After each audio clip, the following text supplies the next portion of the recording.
Alors cet après-midi, je voulais vous partager l'épisode de la guérison à la piscine de Bethesda. Qui connaît l'épisode? D'accord. Il y en a quand même qui ne connaissent pas, c'est bien. Ils vont apprendre quelque chose. Alors ça se passe dans l'évangile de Jean. C'est l'évangile qui relate cet épisode. Ça va pas un peu fort? Moi je m'entends fort. Bien. C'est le chapitre 5 de l'évangile de Jean. Alors je vous propose de lire.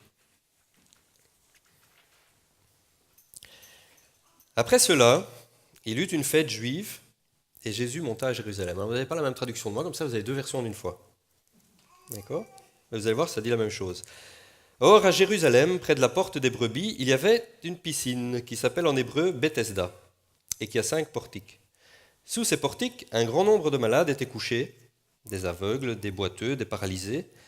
Ils attendaient le mouvement de l'eau, car un ange descendait de temps en temps dans la piscine et agitait l'eau. Et le premier qui descendait dans l'eau, après qu'elle ait été agitée, était guéri, quelle que soit sa maladie. Là se trouvait un homme infirme depuis 38 ans. Jésus le vit couché, et sachant qu'il était malade depuis longtemps, il lui dit « Veux-tu être guéri ?» L'infirme lui répondit « Seigneur, je n'ai personne pour me plonger dans la piscine quand l'eau est agitée, et pendant que j'y vais, un autre descend avant moi. » « Lève-toi, lui dit Jésus, prends ton brancard et marche. » Aussitôt cet homme fut guéri, il prit son brancard et se mit à marcher. C'était un jour de sabbat. On va s'arrêter là. Voilà, le 5e chapitre de Jean, c'est encore le début du ministère de Jésus. Il a fait quelques miracles que Jean nous relate. Il a changé l'eau en vin. Il a parlé à la femme samaritaine, et là un village a été touché par son message. Il a guéri le fils d'un officier qui venait le voir, qui disait « Dis seulement un mot », et Jésus lui dit « Mais va, il est guéri ». Et puis, Jésus retourne, à l'occasion d'une fête, il retourne à Jérusalem. Alors cette fête, pour un peu situer le décor, c'est la fête du Pourim. Vous connaissez la fête du Pourim? Vous connaissez l'épisode d'Esther, avec Haman qui voulait tuer tous les Juifs? Voilà. Eh bien, c'est une fête de joie parce qu'elle célèbre en fait le fait qu'ils échappent à ce massacre. Et donc c'est une fête qui était très joyeuse à Jérusalem, et c'est à cette occasion que Jésus y retourne. Alors, il va à Jérusalem, mais il ne participe pas à la fête. Remarquez ceci, enfin en tout cas on ne nous dit pas qu'il y était. Mais il se rend à une piscine. Quand on dit piscine, c'est un grand mot. À l'époque, ce n'était pas un bassin de natation avec de l'eau chlorée. Mais il y avait là un grand bassin, il en avait plusieurs. Et celui-ci s'appelle Bethesda. Alors en hébreu, Beth Esda, c'est une contraction de mots. Beth, ça veut dire maison. Et Esda, c'est la grâce, la charité. C'est donc la maison de la charité, la maison de la grâce. C'est un endroit où les gens s'attendaient à être bénis. Elle se situe près de la porte des brebis. Pourquoi est-ce que c'est important? Je ne sais pas si ça l'est d'ailleurs. Mais pour la petite info, à quoi servaient ces bassins à une autre époque que celle-là? En fait, la porte des brebis, c'est la porte par laquelle on rentrait, on sortait de Jérusalem avec les troupeaux. Elle se situe face au mont des Oliviers. Et donc, les bergers prenaient les troupeaux et sortaient par cette porte pour aller faire paître les brebis. C'est aussi par là qu'on faisait rentrer les brebis lorsqu'il y avait des grands événements et il y avait des sacrifices en grand nombre. Alors on faisait rentrer les brebis dans ce sens-là, c'était pour rentrer en ville. Et certains de ces bassins servaient à laver les animaux pour qu'ils soient présentables au temple. Donc il y avait un côté quand même un petit peu religieux au lieu, à ces bassins. Et la Bible nous dit que à cette époque-là, il ne servait plus à ça. Il y avait là une piscine, entre autres, un des bassins principaux, qui avait 5 portiques. C'était des galeries couvertes, vous voyez, avec des colonnades et puis des endroits couverts. Et là se trouvait un grand nombre de malades. Alors pourquoi ces malades se concentraient à cet endroit? Eh bien parce qu'il y avait un événement particulier qui se passait de temps en temps. On ne connaît pas la fréquence, et à mon avis personne ne la connaissait, sinon on pouvait régler son horloge, on mettait le réveil. Et puis on savait quand ça allait arriver. Mais voilà, de temps en temps, l'eau du bassin bouillonnait. Jean nous dit, c'est parce qu'un ange du Seigneur descendait dans l'eau, et la faisait bouillonner, il la faisait bouger, il remuait l'eau. Et qu'est-ce qui se passait à ce moment-là? C'est que la première personne qui descendait dans l'eau était guérie. C'est quand même chouette. D'accord? Je vais continuer un peu. Vous réagirez quand vous voulez. D'accord? Voilà. Alors c'était de temps en temps. Et évidemment, beaucoup de gens espéraient l'événement. D'accord? Donc c'était, je ne vais pas dire que c'était un mouroir, mais il y avait là beaucoup d'infirmes, des gens paralysés, des aveugles, des infirmes en tout genre. Et ils espéraient que cet événement arrive. Alors, je ne sais pas, bon, c'était un petit peu au bonheur la chance, quoi. Parce qu'on était là, on ne pouvait pas rester là en permanence. Il faut manger, vous voyez, il y a des besoins qu'il faut satisfaire. On ne peut pas vivre là en permanence. Et donc, c'était compliqué d'espérer la guérison. C'était un peu aléatoire. Hein. De temps en temps, l'ange descendait. Et là, on rencontre un homme. C'est un anonyme. Remarquez, on ne connaît ni son nom, ni son âge. Mais il y a des choses que l'on sait de lui, en tout cas que l'on peut déduire. D'une part, Jésus lui-même l'apprend, il est là depuis 38 ans. En tout cas, il est infirme depuis 38 ans. Ça fait un sacré bout de temps. Être 38 ans dans l'espoir d'une guérison. C'est un peu un cas désespéré, c'est ce qu'on appellerait aujourd'hui une maladie incurable. Hein. C'est son seul espoir. Et il est seul. Parce que quand il dit à Jésus, comment pourrais-je? Parce que là, personne ne m'aide. Donc cet homme, il n'a pas de famille, il n'a pas d'amis, a priori. Il se trouve là seul, il est paralysé, donc je suppose que quand l'eau remue, c'est en rampant qu'il essaie d'y arriver. Et personne ne l'aide. C'est un anonyme, personne ne le voit, personne ne le secourt, personne ne s'occupe de lui. Et il est là depuis 38 ans dans sa situation. Et il espère. Il espère que l'eau bouge, que la délivrance arrive. Il y a comme ça pas mal de gens qui peuvent se sentir seuls face à leurs problèmes, seuls face à la maladie, seuls face à une dépendance par rapport à toutes sortes de choses, hein, dans les problèmes qu'on a dans la vie. Parfois on est seul. Même si on a des amis, dans cette situation-là, on est seul. Et lui est seul, vraiment seul depuis longtemps. C'est un cas désespéré, sans espoir. Et voilà Jésus qui arrive. Jésus arrive et il apprend qu'il est là depuis aussi longtemps. La Bible nous dit, sachant qu'il était là depuis fort longtemps, il lui pose une question. Je ne sais pas si ceux qui connaissaient le récit, hein, si cette question ne vous étonne pas, moi elle m'a étonné quand même. Donc il apprend que cet homme est infirme, qu'il est paralysé, il est là sur son lit depuis on ne sait combien de temps, en tout cas 38 ans d'infirmité. Apparemment personne ne l'aide, parce que sinon quand même il y avait peut-être des chances qu'en 38 ans il puisse y aller une fois dans la piscine. Et dans cette situation complètement désespérée qui semble interminable, Jésus lui dit, veux-tu être guéri?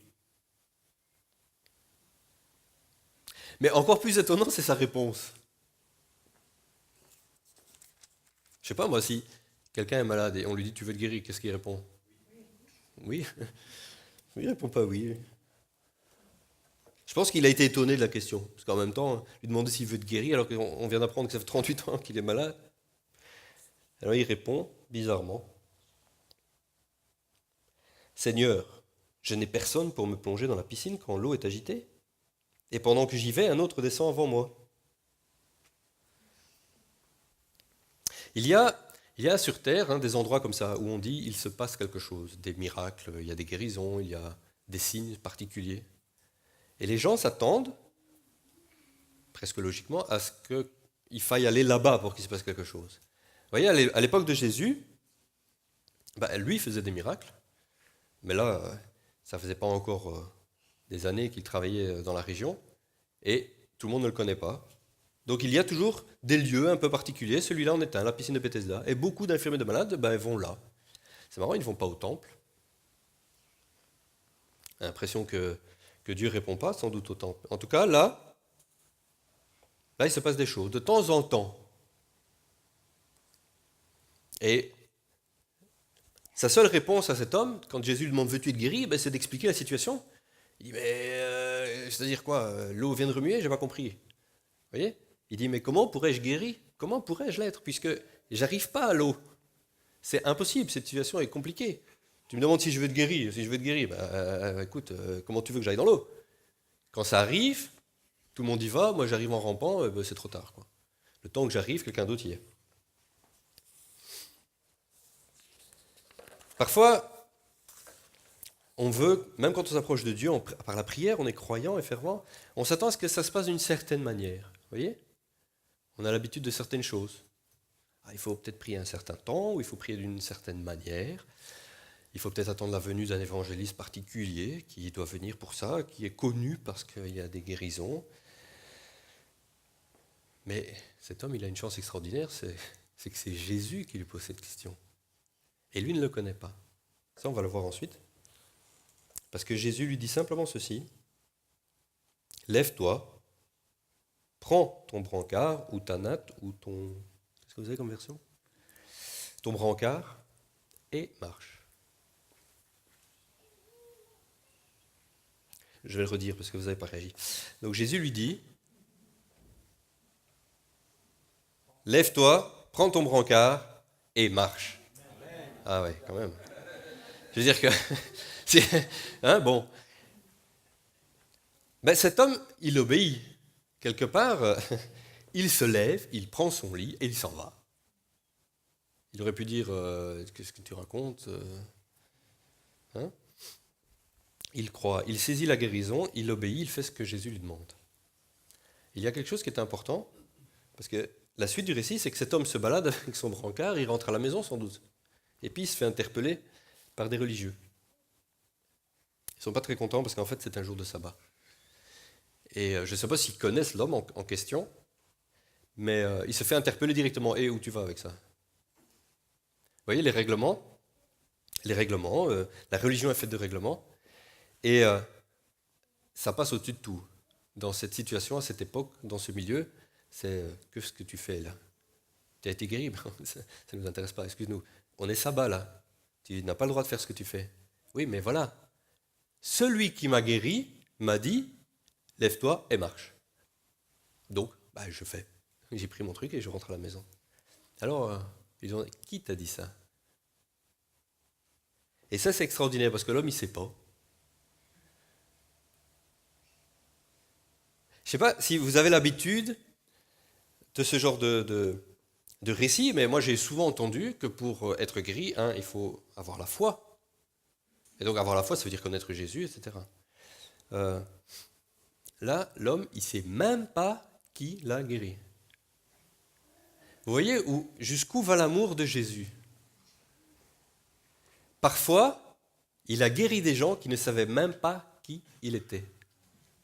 Son amour est tellement grand, c'est incompréhensible, n'est-ce pas ? Il est là pour se faire connaître. Il a 3 ans. Bon, lui, c'est peut-être pas que c'est 3 ans, c'est peut-être pas réglé comme ça, mais il est là pour pas très longtemps. Et le besoin de guérir les gens, son amour pour la souffrance humaine, va au-delà même de dire d'abord, je suis Jésus, le Fils de Dieu, je suis là pour te sauver. Il voit cet homme depuis 38 ans, là, paralysé. Il dit, est-ce que tu veux être guéri ? Je sais pas quoi. Lève-toi, prends ton lit et marche. C'est simple. Bon, c'est Jésus. C'est le Fils de Dieu. Pour lui, rien n'est impossible. N'est-ce pas ? Amen. C'est des petits amen. Vous n'êtes pas chaud ?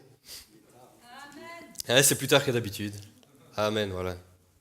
Lève-toi, prends ton lit et marche. Le voilà qui marche et il ne sait pas qui l'a guéri. Parce que à peine l'avait-il fait, Jésus était déjà parti. La foule, l'évangéliste, l'apôtre Jean nous dit, il y avait beaucoup de gens à cet endroit, il y avait une foule. Et donc Jésus est parti. Il n'a pas attendu que l'homme lui dise merci, qui tu es, qui est mon bienfaiteur. Jésus passe au suivant, il continue son chemin. Et donc les pharisiens, là, ils sont un peu embêtés, parce que qui t'a dit de marcher avec ton truc, là ? On ne sait pas son nom, Monsieur X. Il dit, je ne sais pas. Mais sa vie change. Un peu. Mais qu'est-ce qu'il fait? Il fait pas la Java, il fait pas, je sais pas, il n'a pas des choses à faire. Il va au temple. La Bible nous dit que peu de temps après, Jésus le retrouve au temple. C'est bien, c'est une belle réaction, non? Et là, Jésus se présente. On n'a pas les détails du récit, hein. Quelque temps plus tard, Jésus le retrouva dans le temple et lui dit, te voilà guéri. Ne pêche plus de peur qu'il ne t'arrive quelque chose de pire. Et cet homme s'en alla annoncer alors aux Juifs que c'était Jésus. Ah, maintenant je sais qui c'est Jésus. Voilà la grande nouvelle. Il y a une semaine ou deux, Miguel nous racontait que Jésus avait touché un lépreux et que ça lui avait attiré les foudres de nouveau des religieux. Ben voilà ici que Jésus guérit un jour de sabbat et il sait que ça va lui poser des problèmes. Mais il s'en fout. Amen.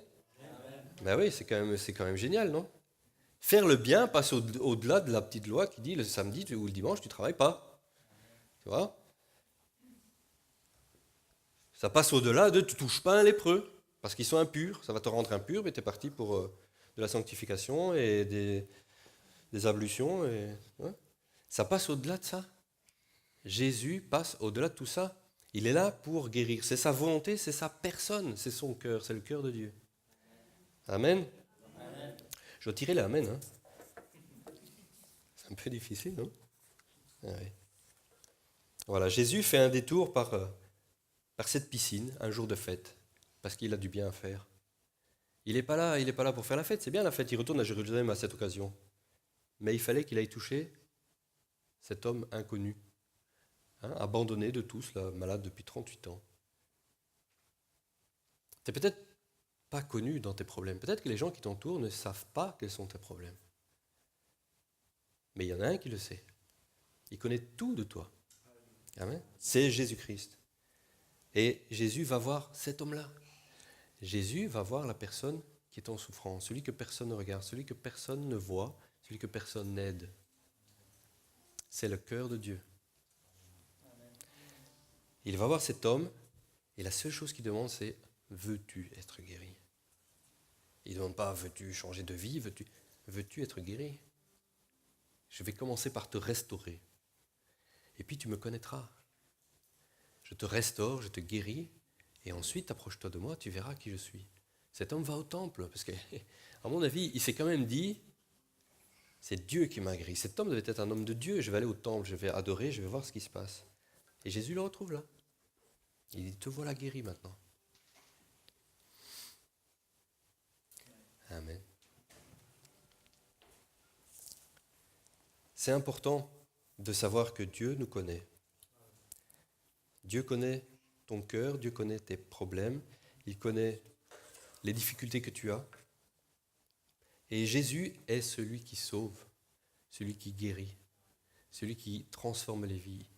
C'est exactement pour cela qu'il est venu sur terre. Nous sommes en 2015, bientôt 2016. Bientôt c'est Noël, même s'il n'est pas né le jour de Noël. Nous allons fêter sa venue au monde, sa venue sur terre.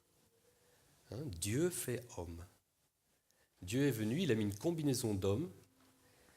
Il a connu nos problèmes, nous dit l'apôtre dans une épître. Il n'est pas étranger à nos problèmes, parce qu'il a vécu une vie d'homme parmi nous. Il savait ce que c'était de souffrir.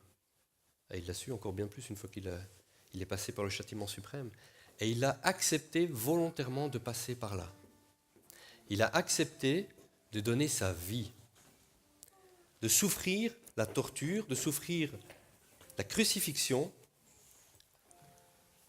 Et la Bible nous dit, c'est par ces meurtrissures que nous sommes guéris.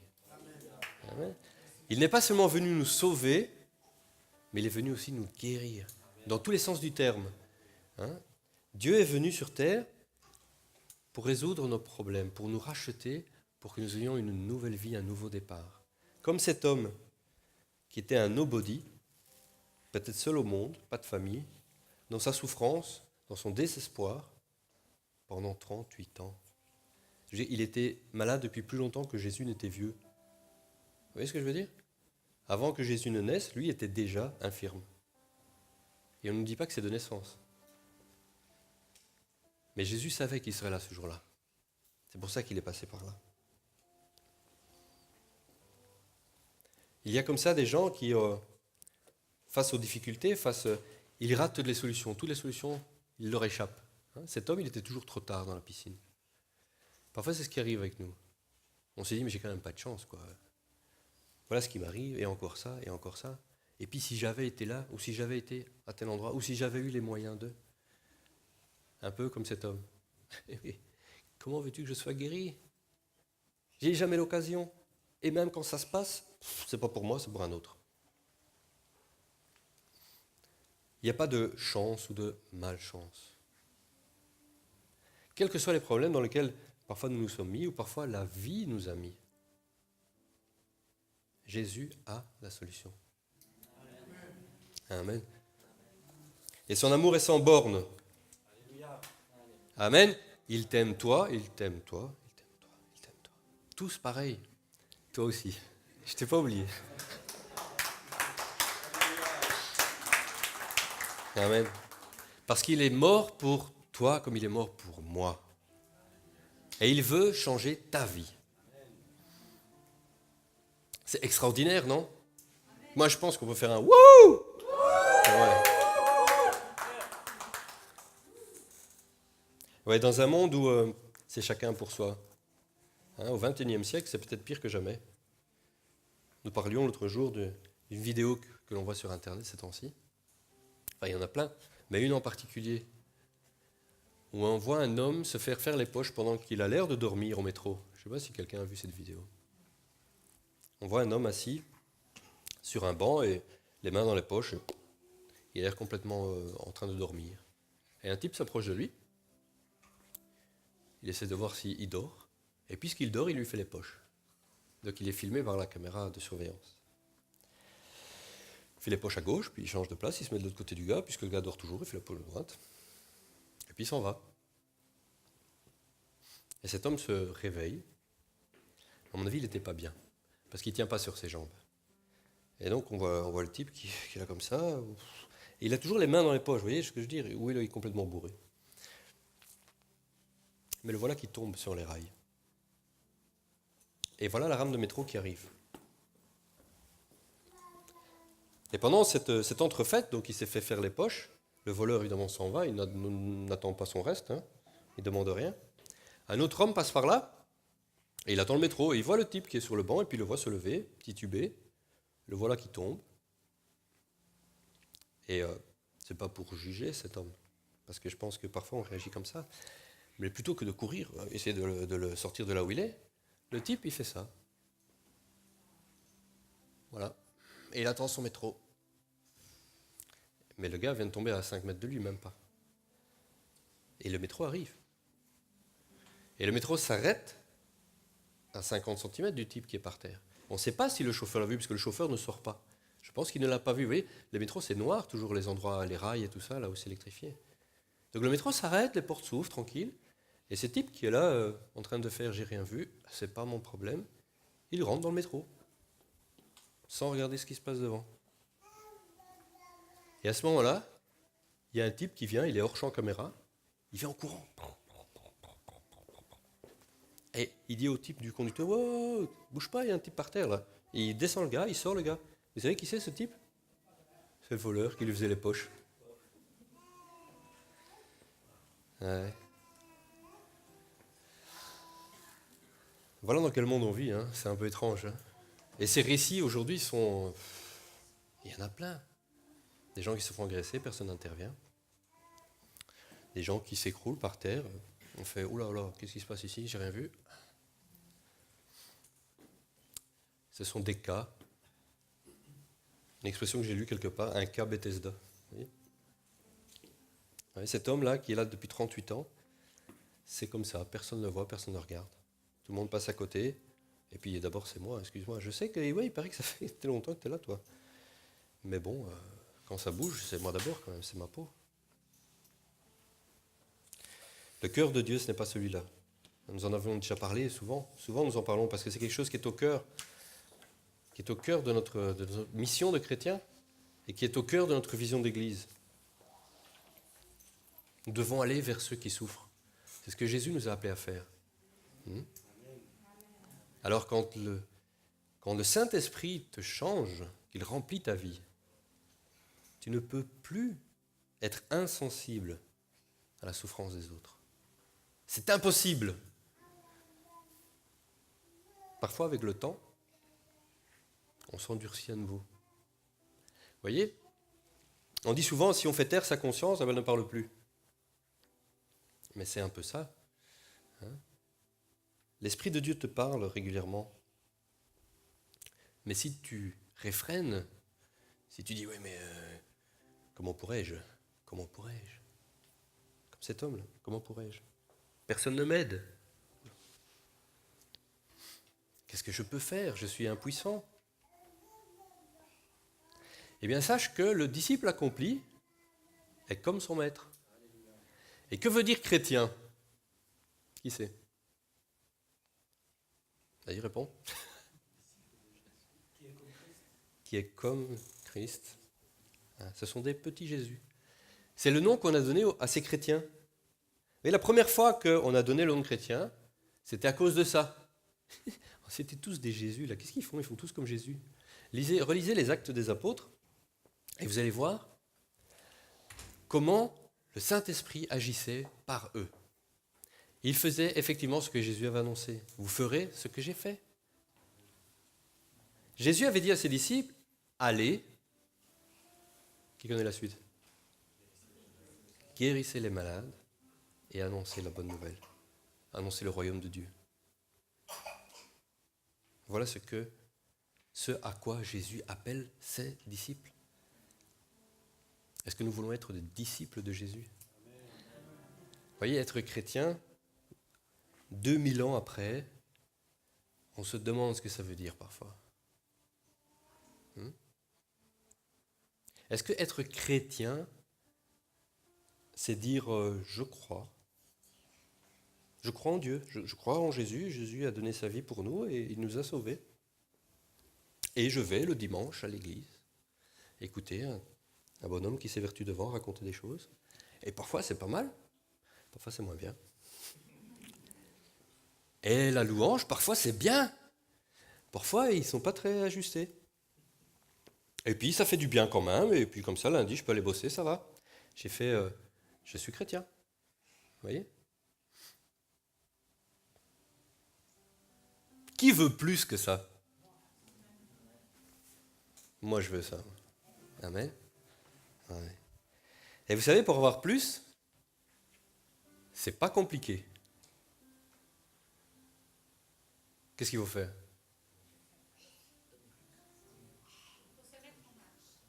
Il faut se mettre à l'action. Il faut en avoir envie. Il faut le demander. Ce n'est que ça, hein? Qu'est-ce qu'a dit Jésus? Il a dit, si vous, mauvais comme vous êtes, vous savez donner de bonnes choses à vos enfants, à combien plus forte raison Dieu donnera-t-il le Saint-Esprit à ceux qui le demandent? Il suffit de le demander. Dieu n'attend que ça. Jésus est remonté au ciel, tenez-vous bien, hein, pour une raison exceptionnelle et excellente, pour envoyer l'Esprit. Il a dit aux apôtres, il est meilleur pour vous que je remonte là-haut, plutôt que je ne reste là. Parce que je vais vous envoyer l'Esprit, le Saint-Esprit, le Consolateur. Etc. Et là, vous serez armés. Vous comprenez? Vous serez mes disciples, vous serez mes témoins dans les nations. À Jérusalem, en Samarie, jusqu'au bout de la terre. Il fallait que Jésus remonte auprès du Père pour qu'il l'envoie. C'était une promesse déjà faite il y a des siècles. C'est le prophète Joël qui l'avait annoncé. Dans ces temps-là, l'Esprit se répandra sur toute chair. Les jeunes gens auront des prophéties. Vos vieillards auront des visions, etc., des songes. Bienvenue.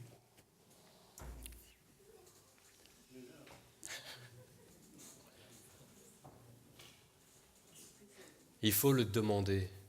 Il faut le rechercher. C'est tout ce qu'il y a à faire. C'est tout ce qu'il y a à faire. Hein? Je vais le redire. Il n'y a que ça à faire. Il faut le demander. Le Saint-Esprit ne se mérite pas. Sinon, ce ne serait pas un cadeau. Vous me suivez? S'il se méritait, ce serait une récompense. Or, ce sont des dons, ce sont des cadeaux que Dieu fait à son peuple pour équiper l'Église. Nous lui demandons, comme nous demandons de bonnes choses à un Père, et Dieu le fait. Jésus, sa définition par Jean-Baptiste, il a dit, c'est celui qui vient après moi, c'est celui qui baptise de feu et d'Esprit Saint. S'il n'était pas venu, on n'aurait pas ça. Alors si, aujourd'hui, vous avez besoin, si vous avez besoin de guérison, si vous avez besoin de délivrance, si vous avez besoin de soutien, si vous avez besoin d'être reconstruit, Jésus peut le faire. Et Jésus le fait. Approche-toi de lui et tu verras sa gloire. Amen. Jésus est l'espoir, il est la vie. Il guérit, il libère, il sauve. Il te donne un nouveau départ. N'attends pas un certain lieu, n'attends pas un certain événement. Parfois nous attendons à un lieu, à un moment, on dit oui, c'est pas pour aujourd'hui. Bah oui, c'est parce que bon, c'est normal. Avec Jésus, avec Dieu, ça peut être aujourd'hui, ici et maintenant. Amen. Amen. Est-ce qu'il y en a ce soir qui ont besoin de guérison, de délivrance?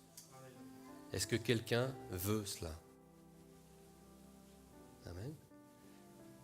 Est-ce qu'il y a des chrétiens, ce n'est pas une vraie question, qui sont remplis de l'Esprit Saint et qui ont à cœur de prier pour ces gens-là? Je vais vous demander de vous lever, de le faire. Alors, les membres de l'équipe, de l'Assemblée de Vivea, je vous demande de vous lever. Et ceux qui veulent qu'on prie pour eux, approchez-vous de quelqu'un et il va le faire au nom de Jésus. Aujourd'hui, c'est jour de délivrance. Aujourd'hui, c'est jour de salut. C'est jour de guérison. Amen. Amen. Croyez-le de tout votre cœur. Amen. Je vous en prie. Alléluia.